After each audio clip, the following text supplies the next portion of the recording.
On est dans la dernière étape de notre série de messages d'études bibliques sur le livre la lettre de Paul aux Galates. Et puis, on a également la table du Seigneur que l'on va prendre ce matin. Ça fit extrêmement bien. J'ai intitulé mon message ce matin La croix, offense ou trésor. On va étudier aujourd'hui Galates 6, 11 à 18.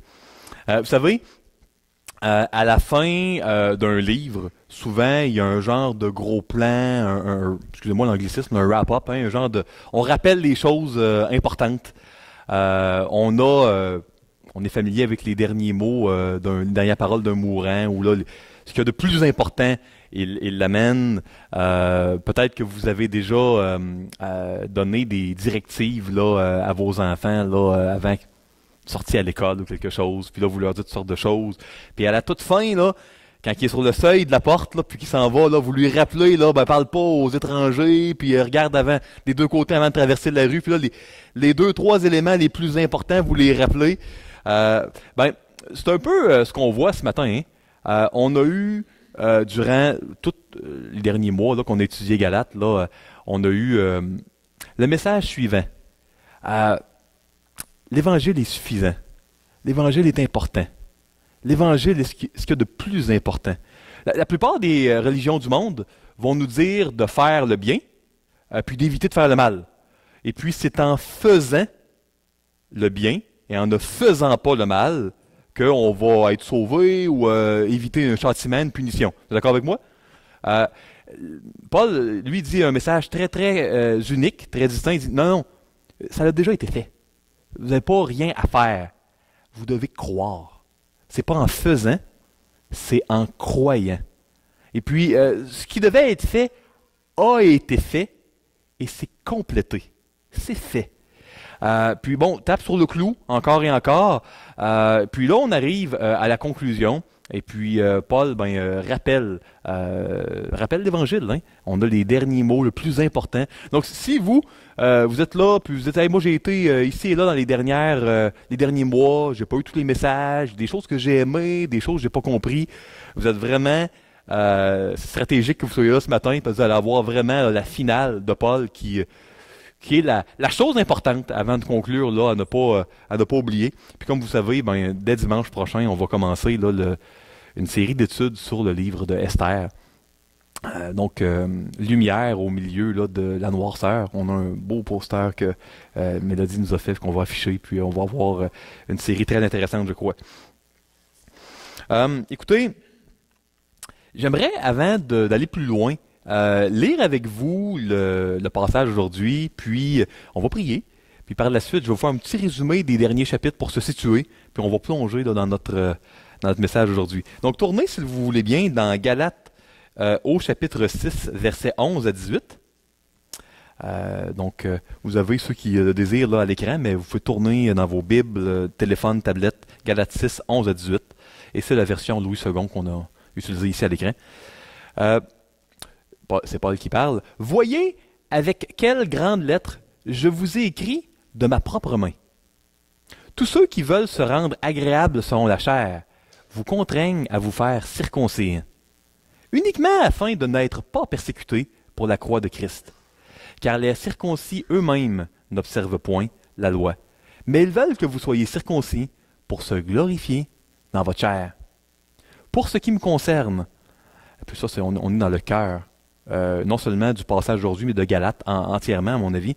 Verset 14. « Pour ce qui me concerne, loin de moi la pensée de me glorifier d'autre chose que de la croix de notre Seigneur Jésus-Christ, par qui le monde est crucifié pour moi, comme je le suis pour le monde. Car ce n'est rien que d'être circoncis ou incirconcis, ce qui est quelque chose, c'est d'être une nouvelle créature. Paix et miséricorde sur tous ceux qui suivront cette règle et sur l'Israël de Dieu.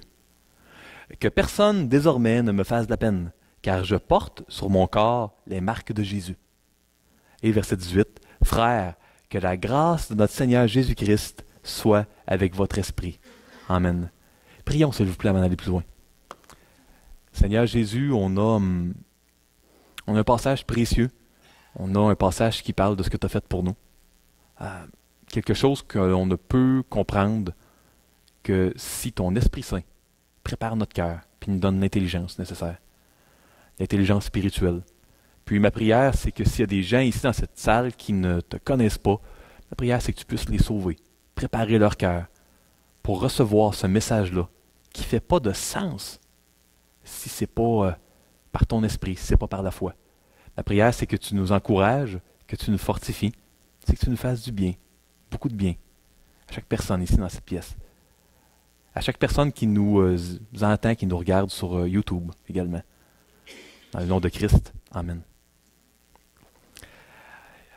Petit résumé de ce que l'on avait vu dans les derniers mois. Donc, le thème principal de Galates, on en a parlé. On va aller au dernier chapitre. Dans Galates 1, vous vous souvenez, hein, la phrase choc de Paul, si même un ange, hein, c'est pas rien, hein, parce qu'il y avait les judaïsants. Hein, des judaïsants, c'est des docteurs en théologie, des théologiens qui disaient aux croyants des églises, et au pluriel en Galatie, qu'il fallait rajouter des choses, il fallait observer des festivals, le sabbat, les fêtes, se faire circoncire, que oui, l'Évangile sauvait, mais pas complètement, il fallait en rajouter un petit peu, quand même. Ça serait trop facile, sinon, hein? Ce genre de raisonnement comme ça. Puis Paul dit non, c'est grave. D'ailleurs, c'est une des rares épîtres Galates où il n'y a pas l'espèce de salutation où Paul prenait le temps de complimenter en soulignant des points positifs. C'est une lettre d'urgence. Il se passe de quoi de grave parce qu'on touche à l'Évangile. C'est pas juste qu'il y a des troubles d'unité comme dans l'épître aux Philippiens. C'est pas qu'il y a des troubles d'immoralité comme dans l'épître aux Corinthiens. On touche à l'Évangile. Donc là, on n'a pas les salutations, puis on ne souligne pas les choses positives d'usage. On rentre dans le sujet, puis qu'il soit anathème, hein, maudit, si quelqu'un d'autre vous annonce un évangile différent, même si c'était un ange. Donc, Galates 1, on a vu que l'évangile ne doit jamais être perdu, c'est important, puis il n'y a pas de nul évangile que l'évangile pour moi, ou pour mon frère, ou pour ma sœur. Il y a un évangile, puis c'est Dieu, c'est l'évangile de Dieu. Peu importe comment on voit ça, il y en a un. La gravité, là, vous savez, là, si on saute ou en haut d'une tour, on va tomber, si on n'a pas de parachute, on va se tuer. Même si j'y crois pas, c'est comme ça. J'ai pas loin d'y croire. La gravité, c'est là, c'est une loi qui gouverne l'univers physique. Même chose avec Dieu. Il y a un seul évangile. Que j'y crois ou que j'y crois pas, il y en a un seul. Galates 2, Paul se défend. Les judaïsants avaient attaqué la crédibilité de Paul. On œuvre sur la base de la crédibilité que les gens nous donnent. Donc, Paul prend le temps de raconter quand il était en Arabie, puis sa conversion, puis sa relation avec les apôtres à Jérusalem. Puis, Paul se défend. C'est un apôtre de Dieu qui enseignait la vérité. Galates 3. Galates 3, c'est intéressant. Il y a un parallèle important entre Galates 3 et Romains 4. On voit que dans l'Ancien Testament, la loi était comme un précepteur. Les précepteurs, c'était à l'époque des genres de professeurs privés qui accompagnaient un enfant jusqu'à la majorité. Puis c'était plus nécessaire après la majorité. Donc c'est un genre de pédagogue, un professeur privé, quelqu'un qui enseignait puis éduquait l'enfant. Surtout dans les familles riches, on avait ça. Puis la loi de Moïse était comme quelque chose pour nous amener à Christ. Puis j'aime beaucoup dans Romains 4 quand Paul dit aux Romains, écoutez, c'est pas par la loi et par les œuvres qu'on est sauvé. Abraham, là, il a cru, hein, puis ça lui a été reconnu, imputé à justice avant la circoncision. Il était circoncis après. Fait qu'arrêtez de dire là, que c'est par la circoncision puis les œuvres. Même Abraham, le père de tous les croyants, tout le monde se réclamait d'Abraham à cette époque-là, même lui, il a été sauvé puis ça lui a été imputé à justice avant qu'il soit circoncis. Puis il n'y avait pas encore la loi. Fait qu'oubliez ça, là, l'idée que c'est par la loi qu'on est sauvé. On est sauvé par la foi, sans les œuvres de la loi, sans les bonnes œuvres, même pas de loi. Fait qu'on voit Romains 3, la loi était donnée pour un temps, pour nous amener à Christ. Galates 4, réussir nos vies par la loi, là, une fois que Jésus est venu, là, ça revient à renier Christ. Parce que la loi, l'Ancien Testament, a été écrit pour nous parler de Jésus-Christ.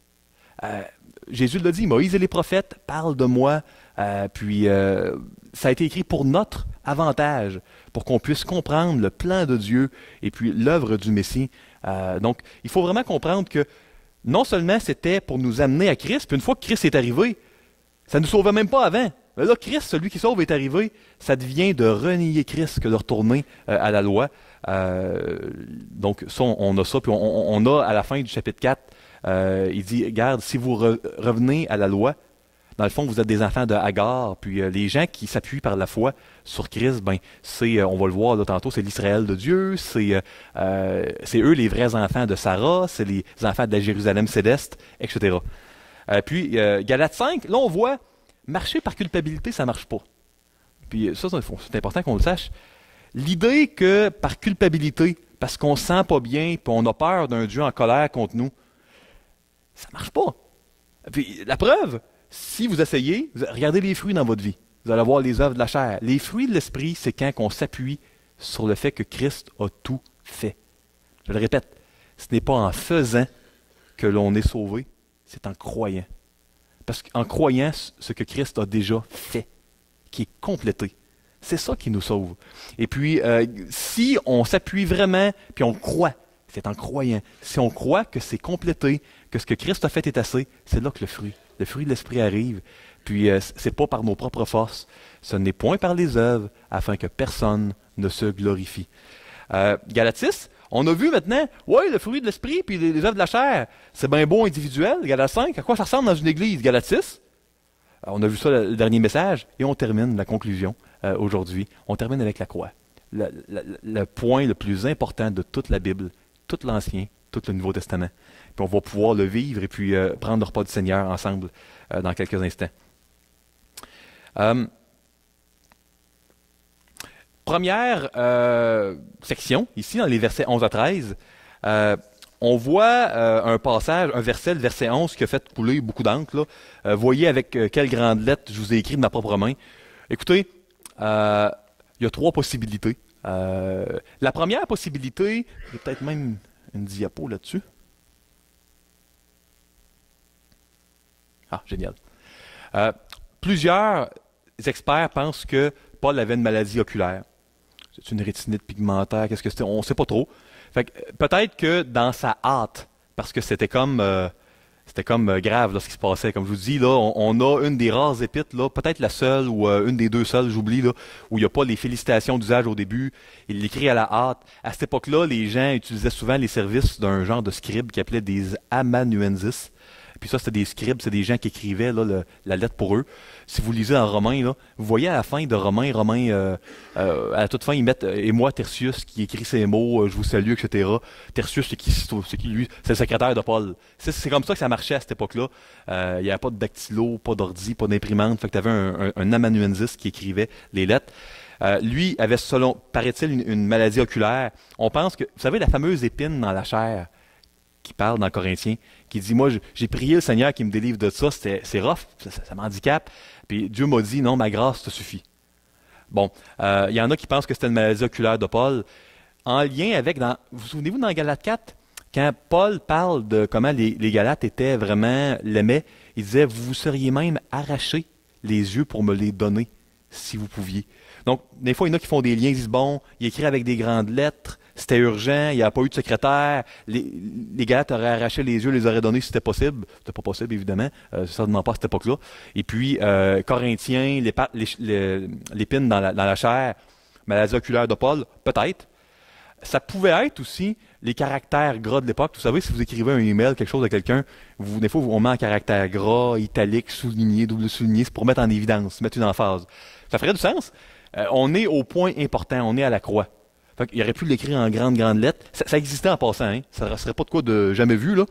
Parfois, quand les auteurs de l'époque voulaient mettre vraiment quelque chose en évidence, ils mettaient des grandes lettres, puis c'était l'équivalent des caractères gras de l'époque pour mettre de quoi en évidence. Troisième possibilité, ça pouvait être la signature, parce que comme je vous disais, autant les auteurs de l'époque utilisaient des amanuensis, des scribes, des secrétaires, peut-être que lui, à la fin, il y avait plusieurs auteurs qui écrivaient la dernière ligne, les dernières lignes, un peu comme signature. Tu sais, on signe à la fin d'une lettre. Souvent, c'est écrit à l'ordi, puis on signe. Ben, eux, la dernière portion, ils l'écrivaient eux-mêmes, puis voici, c'est de la manière dont j'écris, etc. Écoutez, c'est pas grave, mais je voudrais le mentionner, que ça soit 1, 2 ou 3, le message est le même. Paul répète que c'est lui qui est en train d'écrire ça, que c'est important. Il attire ta attention, il veut mettre un emphase sur quelque chose de très important qui s'en vient. Je reviens ici.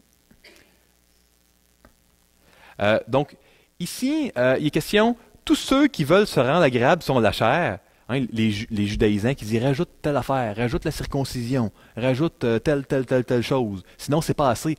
C'est trop facile. Juste croire. Voyons donc. Y a-t-il une religion dans le monde qui dit que croire c'est suffisant? Faut bien que tu fasses un petit peu. Ça fait pas de sens, sinon. Ça peut pas être assez. Ça serait trop facile. C'est un peu le message que les judaïsants amenaient. Ce que Paul leur dit, là, puis on en a parlé la semaine dernière, ces gens-là, c'est pas tant qu'ils veulent, ils ont compris de quoi dans les Écritures, puis ils veulent glorifier Dieu. C'est parce qu'eux autres, là, ils veulent pas être persécutés. Tous ceux qui veulent vivre pieusement, selon Jésus-Christ, seront persécutés. C'est ce que le Nouveau Testament nous enseigne. Donc, quand on est une minorité, qu'on soit une bonne ou une mauvaise minorité, puis par mauvaise, là, je suis pas en train de dire qu'il y a des mauvaises personnes, je suis en train de dire que ce soit pour une bonne ou une mauvaise raison, on est habituellement persécuté. Étudiez l'histoire du monde, là, puis historiquement, les minorités ont quasiment toujours été opprimées ou persécutées dans l'histoire, peu importe les pays, les époques. Une minorité, là, quand tu es tout seul ou en petit nombre, différent des autres, puis Catherine qui fait sa maîtrise en histoire me reprendra à la fin du message si j'ai des folies, là, mais ma maigre compréhension de l'histoire du monde est que les minorités ont souvent été persécutées dans l'histoire. Est-ce que je suis dans l'erreur? Non, good, je suis pas dans l'erreur, c'est bon signe. Donc, quand tu aurais le choix d'être ou de ne pas être une minorité, ouf, puis là tu sais que les minorités habituellement se font persécuter. Là tu as le choix, tu pourrais t'en sauver. On ne décide pas la couleur de notre peau ou des trucs de même, mais tu peux décider de te faire circoncire ou non. Tu peux te faire circoncire et être dans la majorité, ou ne pas te faire circoncire et être dans la minorité. Tu vas être persécuté.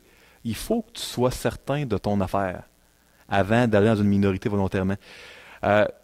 C'est une des beautés de toutes les époques, de tous les pays où le christianisme était minoritaire. Souvent, quand on n'est pas beaucoup de chrétiens dans un pays, on trouve ça difficile, on trouve ça triste, mais il y a un avantage à cela. L'avantage est que il y a un filtre. Hein, quand il y a une persécution physique ou culturelle un peu, quand il y a un ridicule devant la foi chrétienne, ça va filtrer les gens qui vont s'afficher comme chrétiens. C'est facile de s'afficher chrétien dans un pays où tout le monde est chrétien. Quand on a moins d'1% de chrétiens, là, surtout à des endroits comme en Russie, puis en Asie, à certains endroits où le christianisme, il peut y avoir des représailles, des répercussions négatives. Oh, là, c'est une autre histoire. On y pense deux fois. On veut être certain que c'est la vérité avant de le faire. Puis, ce que Paul leur dit, il dit, regardez, les gens qui vous disent de rajouter, là, que vous ne devez pas juste croire, vous devez faire des choses pour être sauvés. Ils le font même pas parce qu'ils le croient vraiment, là, ils le font pour pas être persécutés. Le fruit là, de ça, là, le fruit de l'esprit, là, on vous en a parlé depuis quelques versets. Est-ce que ces gens-là, les judaïsants, là, qui disent qu'il faut faire des bonnes choses, ils marchent par la culpabilité, là, il faut en rajouter, sinon Dieu ne nous acceptera pas comme on est. On n'aura pas vraiment réussi si on ne fait pas des bonnes choses. Est-ce que ces gens-là ont vraiment des meilleurs fruits? Non. Regardez, là, puis vous allez voir, ils ne gardent pas la loi. Ils ne sont pas capables de garder la loi. C'est par la foi qu'on peut porter le fruit de l'esprit. Pas par la culpabilité, pas par la honte, pas par la peur. Parce que, vous savez, l'amour de Dieu, là, ça bannit la peur. Le Seigneur, c'est notre Père. Il n'est plus en colère contre nous. Il ne sera plus jamais, jamais en colère contre ses enfants. Moi, c'est une vérité biblique que j'ai compris en avril 2012. Vous savez, le Seigneur m'a appelé à lui avant, mais en avril 2012, j'ai compris que le Seigneur ne serait plus jamais en colère contre moi. Peu importe mes péchés, mes manques de bonnes œuvres, parce que Christ, il n'y a rien que je pourrais rajouter à ce qu'il met sur mon compte. Que si je sers dans l'Église, c'est pas parce que j'en suis digne, c'est par appel, c'est sur la base des œuvres de Christ qui sont mis sur mon compte par la foi. Puis ça a été un déclic important dans ma vie en 2012. Et puis ma prière, c'est que le Seigneur puisse vous faire réaliser à quel point son amour est grand, puis à quel point son œuvre à la croix est complète. Donc, écoutez, il y a tout le temps une mauvaise raison derrière un mensonge, derrière une mauvaise doctrine, puis c'était le cas là ici de Paul. J'avance ici. Ici, on a le cœur du passage. Excusez-moi.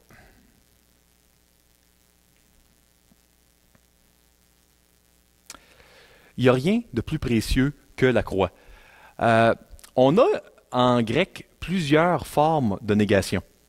Puis, vous savez, nous en français, ben, on va dire, il y a le ne pas, hein, puis c'est la manière de dire que, par exemple, si je suis content, puis ou je suis pas content, ben, je ne suis pas content. Le ne pas, c'est une manière de mettre une négation. En grec, j'en ai déjà parlé dans la série sur 1 Corinthiens, ceux qui ont des très très bonnes mémoires, il y a 4 degrés de négation. Et puis ici, on a le verset, là, il est très très difficile, c'est un des passages les plus difficiles, pas doctrinalement, mais au niveau du grec, là, à traduire en français, le verset 14 et 15. Il y a une négation extrêmement forte qu'on n'a comme pas d'équivalent en français pour le rendre. Fait que dans le fond, ce que Paul dit, c'est vraiment spécial. Là, Louis II a mis un point d'exclamation à la fin, puis il a essayé de rendre ça comme il a pu, là, mais quand il dit « Loin de moi la pensée de me glorifier d'autre chose que la croix de notre Seigneur Jésus-Christ », dans le fond, là, puis glorifier, ça veut dire valoriser, m'enorgueillir de, vanter, tirer une valeur personnelle, considérer comme étant ce qu'il y a de mieux, plus précieux, etc. Ben, Paul, ce qu'il dit, c'est que plus jamais, hein, je vais me glorifier, hein, puis absolument plus, jamais, jamais, jamais, jamais, je me glorifierai d'autre chose que de la croix. C'est très, très fort. Quand tu vois ça, comme je vous disais dans la langue originale, tu es surpris par la force que plus jamais, d'une manière absolue, je me glorifierai d'autre chose que de la croix. Je n'irai plus de valeur, d'autres valeurs. Je ne considérerai plus que quelque chose de la valeur autre que la croix. Comme si toutes les bonnes choses qu'on vit, là, les rénovations, la bonne nourriture, les vêtements, la santé, c'est comme si tout ça, la croix est tellement précieuse, est tellement grande, que tout le reste est pâle, puis n'a plus d'importance face à la valeur de la croix. Puis là, on arrive vraiment au centre de l'Évangile. Vous savez, on n'a pas besoin de connaître les 10 commandements, on n'a pas besoin de connaître la théologie pour être sauvé. On a juste besoin de croire à l'Évangile. On aurait pu avoir le triple et le quadruple là, d'épaisseur de la Bible. On a juste besoin de l'Évangile. C'est la seule chose, la foi en Jésus, qui nous sauve. Puis, quand on est en contact avec l'Évangile, on peut être choqué. Paul disait que l'Évangile était une folie pour les Grecs, qui étaient des philosophes, ça ne faisait pas de sens pour les Grecs, était un scandale pour les Juifs. Puis je peux vous dire que c'est la puissance de Dieu pour ceux qui croient. Même chose pour les Québécois. C'est une folie l'Évangile pour les Québécois. Écoutez, soyons francs. L'idée que, même si on est une bonne personne, puis l'idée qu'une bonne personne qui va chercher Dieu de tout son cœur, vraiment mettre tous ses efforts, donner sa vie par bonté pour les autres, puis vraiment être sincère, être sincèrement donner son meilleur. L'idée qu'une telle personne va aller en enfer pour l'éternité loin de Dieu, c'est une folie. C'était une folie il y a 2000 ans pour les Grecs, scandale pour les Juifs. C'est une folie puis un scandale pour nous aussi. Hein? Écoutez, au niveau de notre culture, je crois que la majorité des gens en Amérique du Nord s'entendraient pour dire ça, là, Mathieu, ce que tu viens de décrire, c'est sectaire, c'est fondamentaliste. L'idée que vraiment ça prend Jésus seul, puis que les bonnes personnes qui vont avoir mis beaucoup, beaucoup d'efforts, qui vont avoir été sincères, ne pourront pas aller à Dieu sans Christ. C'est quelque chose qui goûte pas bon en bouche. L'Évangile, c'est pleine puissance pour ceux qui croient. C'est un scandale pour ceux qui ne croient pas. Ça goûte soit très bon ou très mauvais. Ça a toujours été. Puis, c'est important que j'insiste là-dessus ce matin. C'est important qu'on prenne le repas du Seigneur. Parce que c'est ce qu'on doit croire. C'est tout ce qu'on a besoin.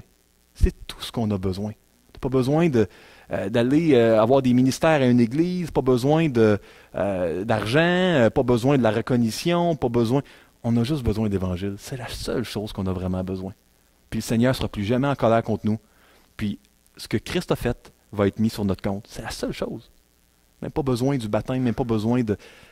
C'est bon, le baptême, c'est un commandement, etc., pas du Seigneur, mais la seule chose qu'on a besoin, c'est l'Évangile. Vous savez, la chose populaire à dire de nos jours, c'est toutes les vérités sont bonnes, tous les chemins mènent à Rome, toutes les vérités sont bonnes, puis si toi tu crois ça, Matthieu, c'est vrai, puis si le musulman croit le Coran, c'est vrai, puis le juif, c'est vrai, ça peut pas être vrai. Parce que si toutes les vérités sont bonnes, ben, l'Évangile est une véritable folie. Je comptais à l'école du dimanche en haut, parce qu'on parlait justement de l'Évangile, ça tombait vraiment bien, là, où on était rendu dans notre étude. C'est un peu comme si mon voisin, ma maison est en feu. Imaginez que ma maison est en feu.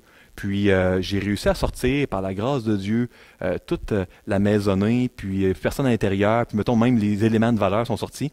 Puis là, mon voisin arrive, puis il me dit, Mathieu, je veux te dire que je t'aime profondément.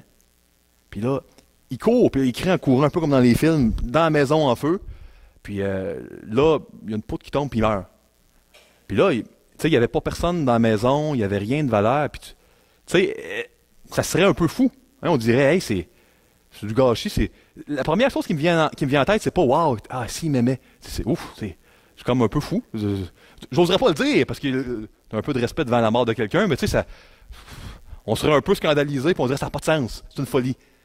Mais si il restait ma petite Olivia, puis mon voisin arrive, c'est en feu, tout le monde est sorti sauf Olivia, puis il me dit, Mathieu, je veux que tu saches à quel point je t'aime. Puis encore là, comme dans les films, il crie, là, puis il court, puis il défonce, puis il réussit à sortir Olivia, poutre tombe, il cache, il sort Olivia, puis quelques minutes après l'avoir sorti, lui il meurt des brûlures, mais il a ramené Olivia. Pas la même chose, hein? Certainement que je me souviendrais de l'amour de mon voisin, puis je dirais, waouh! J'ai jamais eu quelqu'un qui m'a montré de l'amour comme mon voisin. Il a donné sa vie pour ma petite Olivia.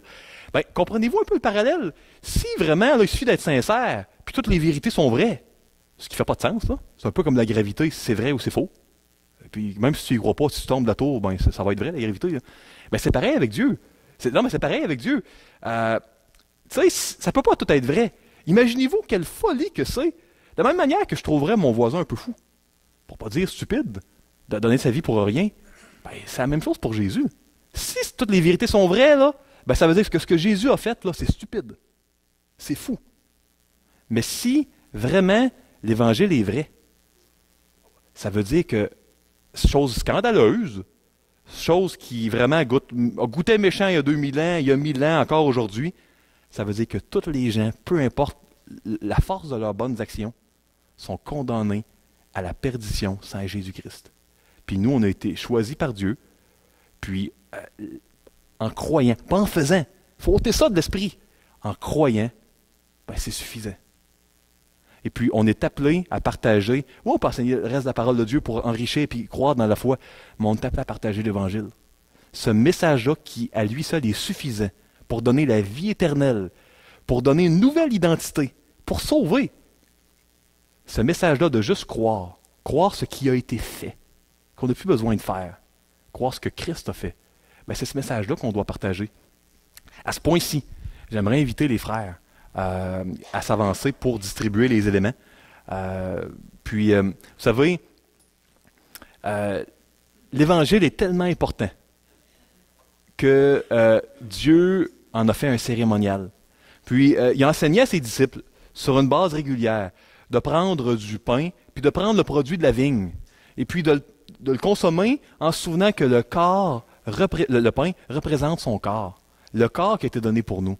Puis que le produit de la vigne, hein, que ce soit du vin ou du jus de raisin, là, peu importe, là, selon les églises, représente vraiment le sang de Jésus. De la même manière que dans l'ancienne alliance, on professait qu'on était du peuple de Dieu là, par la circoncision, puis on prenait le sabbat une fois semaine pour se rappeler de ce que Dieu avait fait. On réaffirmait notre alliance avec Dieu. Ben, dans l'Église, on professe qu'on est enfant de Dieu par le baptême. Et puis, donc c'est vraiment pour les gens qui sont baptisés qu'on enseigne là, habituellement à l'Église là, de prendre le repas du Seigneur. Même si ce n'est pas 100% clair dans les Écritures, nous, on encourage les gens qui sont baptisés.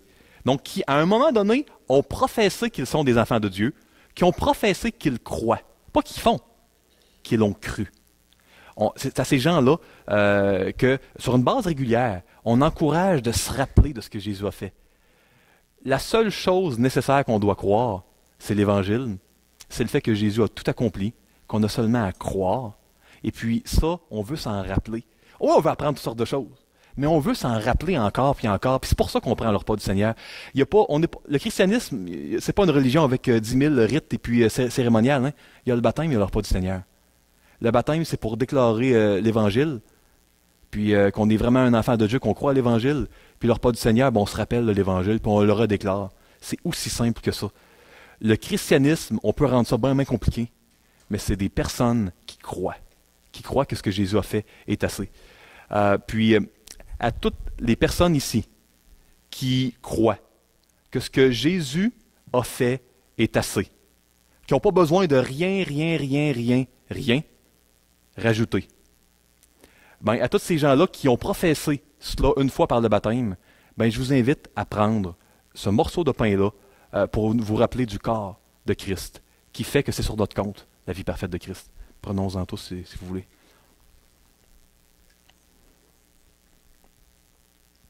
Durant le temps que les frères vont distribuer le jus de raisin, j'aimerais qu'on puisse courber nos têtes et puis s'il y a des personnes qui voudraient remercier Jésus parce que ce qu'il a fait est assez. Puis il nous le donne sur notre compte. On n'a seulement qu'à croire. C'est formidable, là. On peut, en croyant, que ça soit mis à notre compte. Il faut remercier le Seigneur pour ça. Puis il faut prier pour que plus de personnes croient à ce message qui est si puissant, qui change les vies. Donc, je vais terminer par un mot de prière, puis je vais continuer le message, là, c'est pas fini. Mais j'inviterai les gens qui le désirent à remercier.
Amen.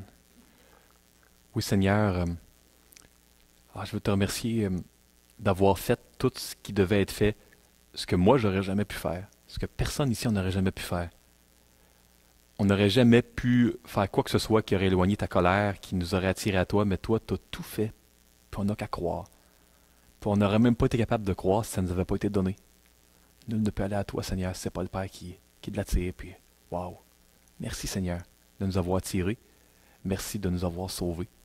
Merci de nous avoir aimés. Merci de nous avoir aimés, même si ça l'a coûté ton Fils. Merci Seigneur, puis aide-nous à nous en rappeler chaque jour de notre vie. Permets que ça soit plus important pour nous. Important à un point où jamais, jamais, jamais, jamais, absolument jamais, on va se glorifier d'autre chose que de ça. Dans le nom de Jésus, Amen. Prenons-en tous, s'il vous plaît. Vous savez, quand ils utilisent le terme crucifié, non? C'est pas un terme politiquement correct. Hein? À cette époque-là, la crucifixion était honteuse. C'était de quoi qu'on parlait pas en présence de personnes bien élevées. C'est un petit peu comme de nos jours, si on porterait un médaillon avec une chaise électrique au bout, une corde de pendu ou quelque chose. À part à l'Halloween, on ne porte pas de trucs comme ça. On parle pas de certaines choses en présence là, de personnes là, normalement là, bien élevées. Ben, c'était la même chose. Il n'y a personne qui aurait parlé de crucifixion en présence, en société, là, à cette époque-là, parce que c'était méprisable. Mais Paul, c'est fort. Il dit que jamais, absolument jamais, une négation extrêmement forte, la plus forte qui est possible en grec, il va se glorifier d'autre chose que de ça. Puis que le monde, là, il dit dans Philippiens que c'est comme de la boue, tout le reste, là, des excréments, ben, il est crucifié par rapport à tout le reste. C'est probablement la plus grande force qu'on peut avoir dans notre vie, dans l'épreuve ici. Parce que plus la croix est importante, la croix, c'est ce qu'on ne peut pas m'enlever. Parce que c'est ce que Jésus a fait. On ne peut pas m'enlever ça. Donc moi, plus la croix est importante, ben, quand je vais avoir des épreuves, on va en avoir tous des épreuves ici, tout le monde en a eu, va en avoir, etc. Plus la croix est importante, plus on a une résilience dans l'épreuve. Plus on peut résister. Parce que que ce soit l'argent, que ce soit la carrière, que ce soit la réputation, que ce soit, peu importe, quand il y a d'autres choses que la croix qui prennent trop d'importance, ça nous rend fragiles. Quand la croix est ce qui est le plus important pour nous, ça nous donne la force d'affronter les difficultés. Puis ça nous rend plus solides, ça nous rend plus forts. Notre force réside vraiment dans la croix de Christ. Puis c'est ce qu'on a de plus précieux. Puis c'est Christ qui nous l'a donné. Il n'y a rien dans notre vie qui a une valeur qui est comparable à celle de Christ. Donc ça, c'est vraiment important. C'est le cœur de la série. Si vous ne pouviez ne vous souvenir que d'une chose dans toute la série de Galates, c'est ça, la croix. C'est pas en faisant, c'est en croyant. Puis en croyant que Christ a tout fait. Il a fait ce qui était suffisant. Puis si je crois, c'est suffisant. Si vous vous souvenez de ça, là, amen. Puis il y a toutes sortes de livres. Hein. J'en ai parlé lors de l'introduction. Rénal en avait parlé à quelques reprises.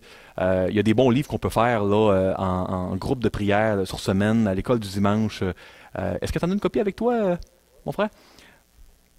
Merci beaucoup. On n'a pas un grand éventail en français. Le règne de la grâce de McVeigh. Je sais qu'il y a deux livres qui ont été faits là, en français. Là. Plusieurs d'entre vous l'avez lu, ont été touchés, ont compris des vérités importantes au niveau de la grâce puis de l'Évangile. Moi, j'encourage les groupes là, de prière. Là. L'Évangile, c'est ce qu'il y a de plus important, ce qu'il y a de plus précieux. On n'a rien d'aussi précieux ici à l'Église. Revisitez, prenons le repas du Seigneur, revisitons l'Évangile, parlons-en. S'il y a des gens ici qui ne l'ont pas compris, qui peut-être voient là, comment c'est scandaleux, puis sectaire de dire que les gens, malgré leurs meilleurs efforts, vont aller en enfer sans Jésus-Christ, restez pas dans le côté scandale, offense. Il y a de quoi de sucré, puis de doux, puis de bon, puis de formidable dans l'Évangile. Il ne faut pas s'arrêter au côté scandaleux. Il faut continuer. Puis c'est normal que vous soyez scandalisés. Ça l'était le 2000 ans. C'est pas juste culturel. Tous ont toujours été scandalisés par l'Évangile. C'est un rocher sur lequel les gens là, se blessent. Où est-ce qu'on est rendu avec ça? Bon, on va continuer. La bénédiction appartiendra à l'Israël de Dieu. Ici, excusez-moi, j'ai parlé beaucoup, je me suis emballé dans la seule chose bonne dans laquelle on peut s'emballer, fait que c'est merveilleux. je m'en excuserai pas.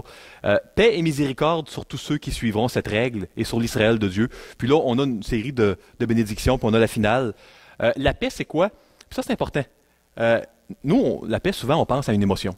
Tu sais, être paisible, être zen, tu sais, être vraiment relax. La paix, le mot là, traduit par paix en français dans nos Bibles, c'est vraiment un état d'être bien. Mais pas émotivement. C'est être bien, par exemple, avec Dieu. On est en harmonie avec Dieu. Ça peut référer à être en santé, donc que notre corps soit dans un bon état. Par exemple, on n'aille pas de danger à proximité. L'absence de danger. La paix réfère vraiment dans la Bible à être bien, mais plus qu'émotivement. Être bien dans le sens qu'il n'y a rien, il n'y a pas de rien qui nous fait du tort. L'absence de tort, l'absence de danger, l'absence de maladie, l'absence de problème. C'est ça la paix. Puis la miséricorde, c'est la bonté de Dieu envers les gens qui en ont besoin. C'est ça la miséricorde. Donc, ce que Paul dit, il dit paix, donc on souhaite le bien, l'absence de tort puis de problème, et la bonté de Dieu pour les gens qui en ont besoin. On a tous besoin, mais les croyants le réalisent. Sur tous ceux qui suivront cette règle. Puis le mot règle, c'est comme le principe. Ce principe-là que j'enseigne de l'Évangile, là, la croix que je viens de vous parler, là, paix et miséricorde à tous ceux qui l'acceptent, qui acceptent l'Évangile. Puis ici, on a sur l'Israël de Dieu, et puis là, ça fait couler beaucoup d'angles. C'est qui ça, l'Israël de Dieu? C'est-tu un petit groupe de Juifs qui s'étaient convertis à l'époque, etc.?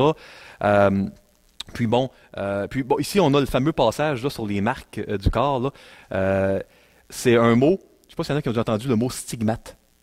Puis c'est comme des marques, des fois tu vois un film, comme les marques de la crucifixion, puis on dit que c'est des stigmates. Ben, ça vient d'ici, parce que le mot marque, c'est stigmata en grec. Fait que c'est un mot qui revient à un endroit. Ça aide pas, ça. Quand on a un mot qui revient juste une fois, là, on a de la difficulté à comparer. Il revient juste dans Galates 6-17, il revient pas nulle part ailleurs dans le Nouveau Testament. Fait que là, il dit que personne ne me fasse de la peine, puis de la peine, c'est vraiment du trouble. Là. Que personne ne me fasse des problèmes, car je porte les stigmates de Jésus. Puis là, c'est quoi ça, cette histoire-là de stigmates? Écoutez, il y en a qui croient vraiment que c'est comme Paul avait, là, il y avait un niveau de spiritualité, qui avait vraiment des marques de crucifixion qui étaient apparues à un moment donné, puis c'était comme glorieux. Fait que là, faites-moi pas trop de trouble, parce que je suis pas n'importe qui, regardez, là, tu sais. Peut-être, mais plus probablement, là, on voit ailleurs dans le Nouveau Testament que Paul, là, pour le nom de Jésus, là, il s'est fait battre, il s'est fait lapider, il s'est fait fouetter, les coups de bâton. C'était pas drôle. Puis il y avait bien des cicatrices. Il y avait probablement plusieurs cicatrices sur lui. Fait que les marques de Jésus, là, c'est des cicatrices qu'il porte de par son ministère d'apôtre pour Christ.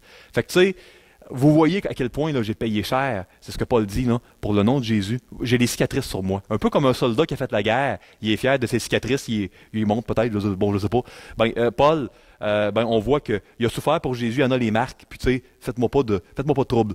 Maintenant, c'est qui l'Israël? Puis bon, on a à la fin là, que la grâce et la paix, que la grâce de notre Seigneur Jésus-Christ soit avec vous, avec votre esprit. Amen. C'est qui l'Israël de Dieu? Je vais vous présenter quelques passages pour qu'on puisse le découvrir ensemble. Tiens. Excusez-moi, c'est plus lent l'animation que je pensais. Je vais m'en souvenir pour les prochains messages. On voit ici, dans Romains 9,6, ce n'est point à dire que la parole de Dieu soit restée sans effet, car tous ceux qui descendent d'Israël ne sont pas Israël. On voit dans Romains 9 que c'est pas tout, que Israël, l'Israël de Dieu, c'est pas tous les Israélites qu'ils sont. On voit dans le Nouveau Testament qu'il y a une différence entre l'Israël selon la chair puis l'Israël de Dieu. Donc, à différents endroits dans le Nouveau Testament, on voit, particulièrement Paul, honnêtement, c'est vraiment une affaire de Paul, ça.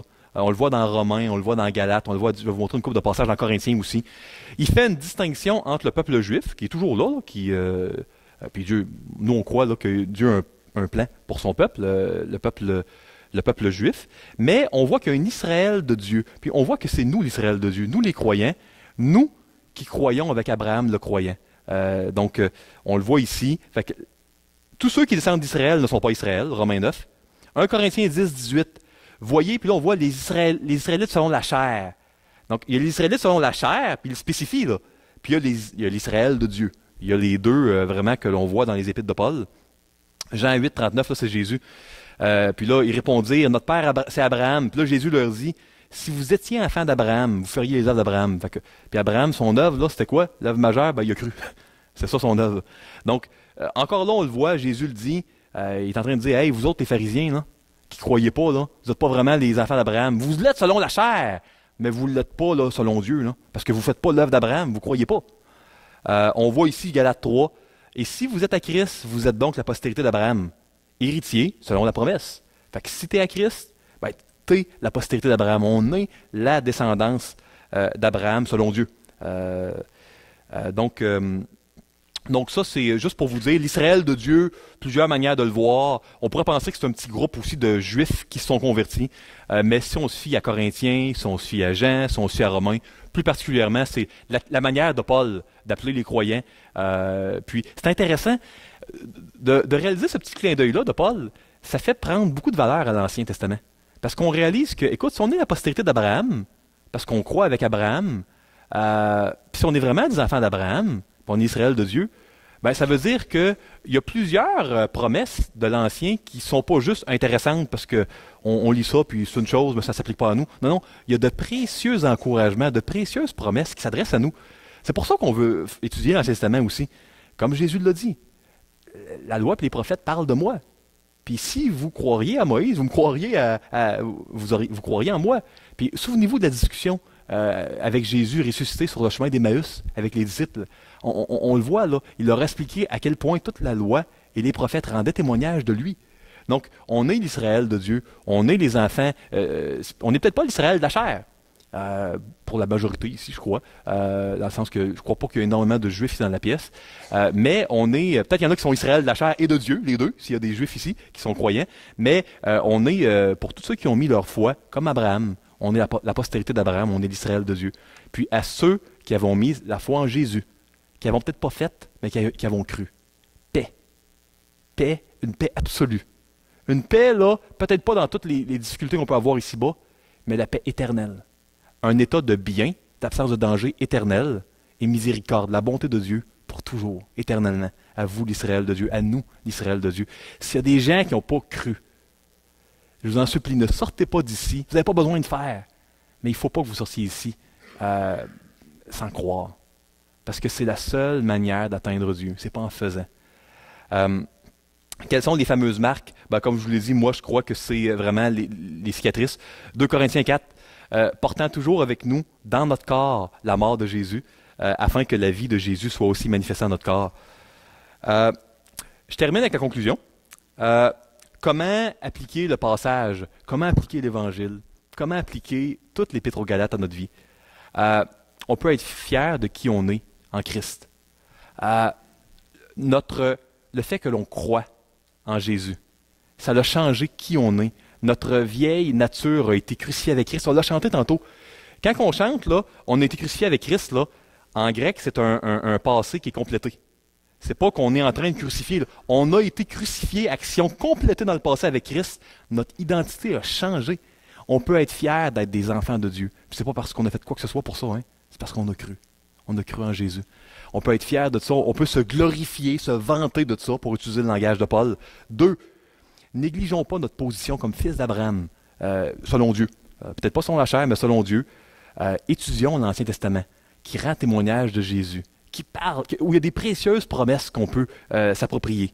Et puis 3, de la même manière que Paul n'était pas honteux de ses blessures qu'il avait eues pour le nom de Jésus, on peut avoir eu des blessures durant notre vie chrétienne, puis ils sont plus précieuses qu'on le pense. Ayons pas honte de cela, puis comme on l'a vu la semaine dernière, ne nous lassons pas de faire le bien, surtout envers les frères et les sœurs de la foi. On vit pour Dieu. Soyons crucifiés par rapport au monde, puis par rapport à tout ce qui est dans le monde. Puis ne nous vantons plus de rien d'autre que de la croix de Christ.